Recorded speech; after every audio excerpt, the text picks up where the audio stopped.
নমস্কার দর্শকবৃন্দ, আশা করি আপনারা সকলে ভালো আছেন।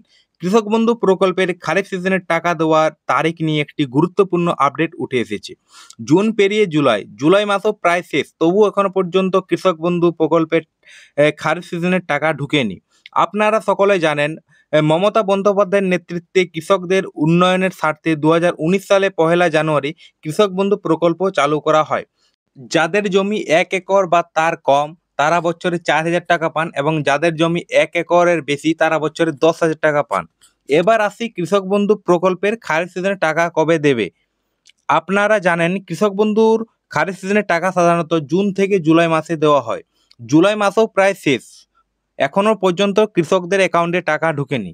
সম্প্রতি মমতা বন্দ্যোপাধ্যায় একটি প্রেস মিট করে জানান যে আর কিছুদিন পরেই কৃষক বন্ধুর খারিফ সিজনের টাকা দেওয়া হবে।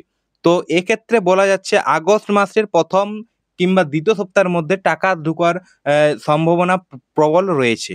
আর কিছু বলে আপনাদের টাইম নষ্ট করব না। এটাই ছিল আজকের দিনে দাঁড়িয়ে কৃষক বন্ধুর লেটেস্ট খবর। ধন্যবাদ। জয় হিন্দ।